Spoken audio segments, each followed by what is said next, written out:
Tripura state cooperative ব্যাংকের পরীক্ষা দিতে গিয়ে মৃত্যু হয় এক পরীক্ষার্থীর, আহত বেশ কয়েকজন। এই ঘটনার প্রতিবাদ জানিয়ে ত্রিপুরা প্রদেশ যুব কংগ্রেসের উদ্যোগে বিক্ষোভ কর্মসূচি অনুষ্ঠিত হয় স্টেট কোঅপারেটিভ ব্যাংকের সামনে।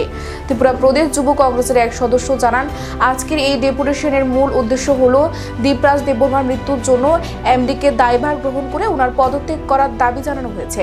দীপরাজ দেববর্মার পরিবারের একজন সদস্যকে অনতিবিলম্বে চাকরি দিতে হবে। এছাড়াও দুর্ঘটনা যারা চিকিৎসাধীন তাদেরও চিকিৎসার বাবদ ব্যাংক কর্তৃপক্ষ যেন অর্থ প্রদান করে।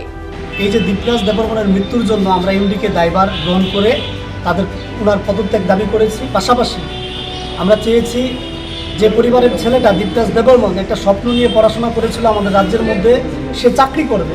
সেখানে আমাদের রাজ্যের ব্যাংক, আমাদের রাজ্যের মধ্যে 66 ব্রাঞ্চেস আছে, এই ব্রাঞ্চেসগুলোর মধ্যে চাকরি করবে। তাকে পরীক্ষা দেওয়ার জন্য আসাম যেতে হলো, সেখানে গিয়ে তার মৃত্যু ঘটেছে।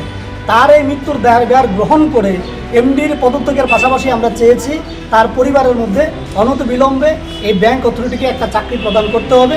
পাশাপাশি যারা পরীক্ষা দিতে গিয়ে ওই আসামের মধ্যে দুর্ঘটনাগ্রস্ত হয়ে বর্তমানে হাসপাতালে চিকিৎসাধীন ক্রিটিক্যাল সিচুয়েশনে আছে এবং যারা অল্প বিস্তর আহত হয়েছেন, তাদেরও যাতে চিকিৎসা বাবদ ফিনান্সিয়ালি হেল্প করা হয়